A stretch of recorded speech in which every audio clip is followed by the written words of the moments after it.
जीवन का सबसे इम्पॉर्टेंट रिलेशनशिप मैरिज लंबे अंतराल तक चलता है, एटलीस्ट वी विश कि लंबे अंतराल तक चले। एंड जीवन का सबसे डिफ़िकल्ट रिलेशन वो भी मैरिज। बहुत सारे प्रॉब्लम्स होते हैं। तो क्या नक्षत्र बताते हैं कि कौन से मैरिजेस होने चाहिए, कौन से मैरिजेस नहीं होने चाहिए? हाँ, कुछ नक्षत्र ऐसे हैं जो मैरिज और हैप्पी मैरिड लाइफ के फेवर में हैं। वो बताते हैं कि यदि इन नक्षत्रों में कुछ ग्रह हों तो वो चाहे वो केतु ही क्यों ना हो, राहु नहीं, केतु ही क्यों ना हो, वो आपको डेफिनेटली गुड मैरिड लाइफ देते ही हैं। और कुछ नक्षत्र ऐसे हैं वहाँ पर आपका कोई भी ग्रह बैठ जाए और केतु भी बैठ जाए तो भी वो प्रॉब्लमैटिक मैरिड लाइफ देगा ही। Let's begin.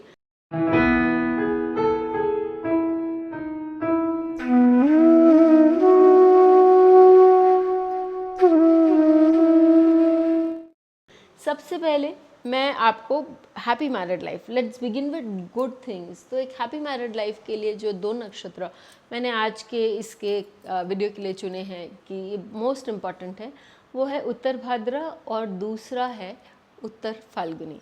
जब मैं उत्तर भाद्र की बात करती हूँ, सब कोई बोलते हैं कि ये अहिर बुद्धन्य का नक्षत्र है। जो मैंने अपने एक्सपीरियंस से, जो मैंने अपने एनालिसिस से समझा है, अहिर बुद्धन्य का कोई फॉर्म है कि नहीं, लेकिन जब वो बोल रहे हैं कि द सिंबल एंड द नक्षत्र also denotes 2 snakes in water, it is very much, बहुत ज़्यादा कंपैरेटिव एनालिसिस के लिए आप जाएंगे तो आपको वो शिव शक्ति का स्वरूप नजर आएगा। सो आई टेक दिस नक्षत्र टू बी द नक्षत्र of Lord Shiva and goddess Parvati एक ही साथ। और वो बहुत सारे जगहों पर मैंने अपने क्लासेस में, मैंने अपने चार्ट एनालिसिस में मैंने ये देखा है कि it works, it really gives you a very strong analysis.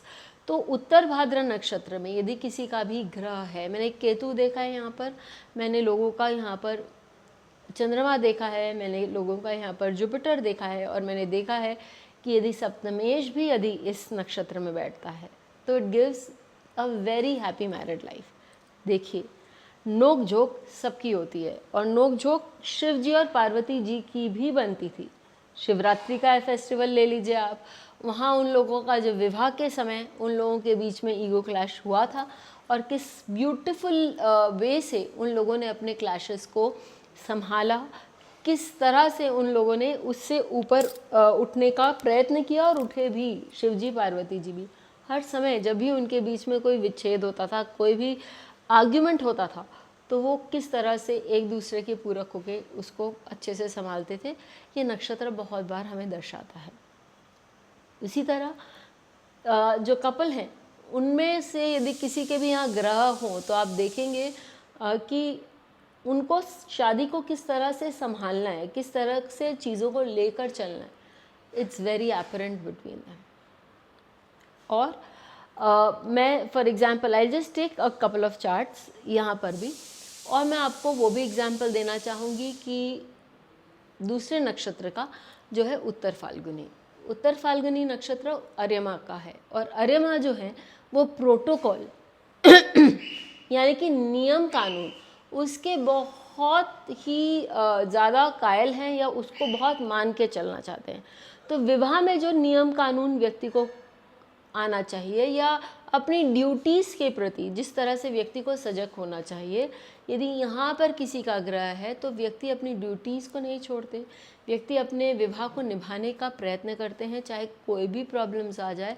और इस कारण फॉर एग्जांपल छोटी छोटी चीज़ें हैं कि यदि उनको लेट तक जगना है लेकिन वापस जल्दी उठना है, तो वो भी just for their spouse they ready to walk that path, they do a lot of things, बहुत सारे कॉम्प्रोमाइज़ करते हैं, लेकिन मैरिज को बना कर रखना है और मैरिज को अच्छे ढंग से आगे ले जाना है। ये सारी चीज़ें हम उनके लाइफ में देखते हैं। 2 आम चार्ट है जो मेरे पास हैं, चलिए मैं आपको बताती हूँ कि फर्स्ट जो चार्ट आप देख रहे हैं ये मैंने, आप यहाँ देखिए कि यहाँ पर केतु उत्तर आषाढ़ में है, और साथ ही इनका debilitated Venus, again debilitated Venus के बारे में बोलेंगे कि cause problems in married life, लेकिन ये उत्तर फाल्गुनी नक्षत्र में है। एंड कॉम्प्रोमाइज़ेज़ इन्होंने अपने मैरिजेस में बहुत किए हैं, एडजस्टमेंट्स किए हैं, लेकिन as far as I see it, as far as she tells me, because she is a good client, कि हाँ marriage is one area now that she is very secure about, touch would.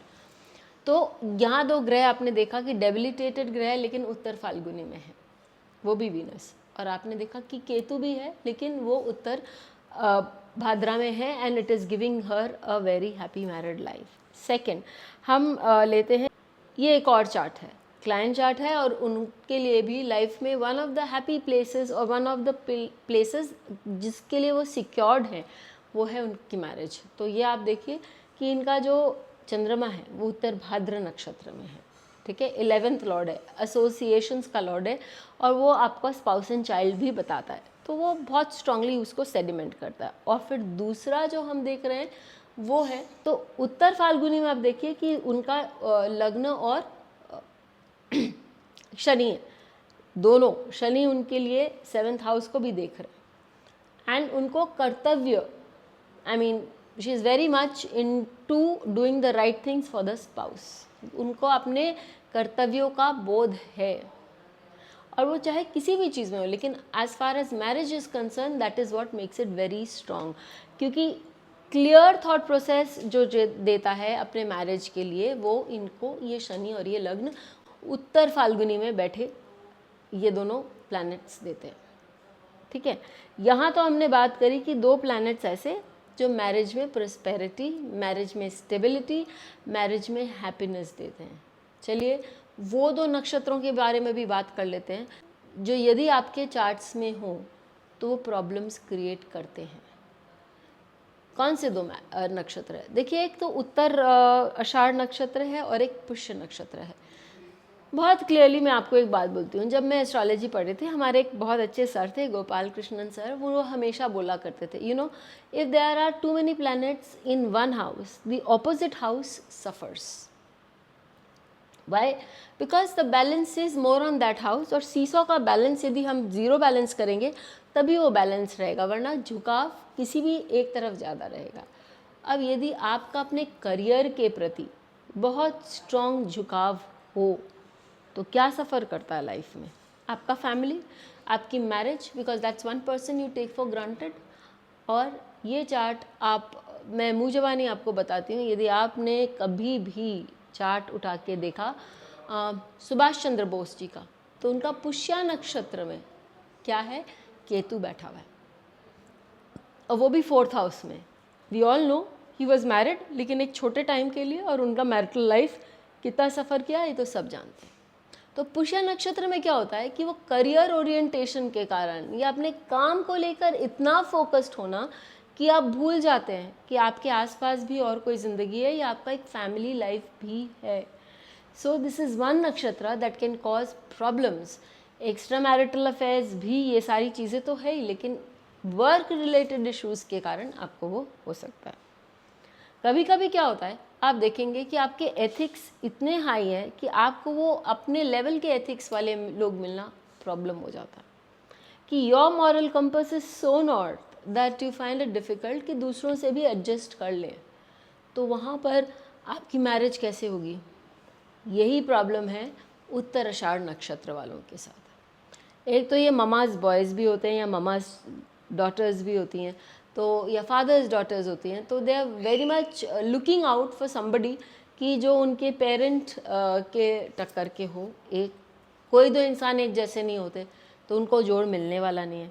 दूसरा कि उनके अंदर खुद के अंदर इतनी क्वालिटीज़ होती हैं, उनका जो काम करने का ढंग है या दूसरों के लिए उनको जो करना है, जो सैक्रिफाइसेस करना है, अपने जिस लेवल पे पहुंचना है, वो सारी चीज़ें उनके लिए इतनी इम्पॉर्टेंट है कि कहीं ना कहीं मैरिज पीछे हटती है। और यही नहीं, उत्तर आषाढ़ नक्षत्र वालों के लिए जब आप एनिमल्स ऑफ नक्षत्र देखेंगे तो उनका जो एनिमल है वहाँ बैठा, मतलब कोई भी ग्रह हो, लेकिन वो उस एनिमल से अटैच्ड हो जाता है, और वो है आपका मंगूज़। और मेल मंगूज़ का कोई भी 27, बाकी 26 नक्षत्रों में कोई भी जोड़ नहीं है। सो इट इज़ अ नक्षत्र जिसका कोई एनिमल का जोड़ नहीं है, यानी कि कोई उसका साथी मिलना वो थोड़ा सा गड़बड़ाने वाली बात है या प्रॉब्लमेटिक बात है, शायद नहीं मिलता है। हाल फिलहाल में मैं एक कुंडली मैचिंग कर रही थी और मैंने देखा कि उसका चंद्रमा तो उत्तराषाढ़ में था ही लड़के का, और साथ में पुष्य स्ट्रांग था और 2-3 ऐसे ग्रह स्ट्रांग थे कि उत्तर फाल्गुनी था लेकिन वहाँ पर राहु बैठा हुआ था। तो मैंने शायद मैरिज के लिए उस चार्ट को बहुत ज़्यादा कंपैटिबल नहीं समझा। अब आपको मैं 2 ऐसे लोगों के बारे में भी बता दूं। चार्ट लेते हैं, चलिए हम आमिर खान का। आमिर खान के चार्ट में आप देखिए कि उनका चंद्रमा जो है वो कहाँ बैठा हुआ है, वो पुष्य नक्षत्र में बैठा है। उन्हें लोग मिले, in fact he met people during his course of work only, लेकिन क्या उनकी मैरिज सस्टेन्ड हुई? नहीं हुई। 3 मैरिजेस। ठीक है, पुष्य नक्षत्र इज इम्पॉर्टेंट।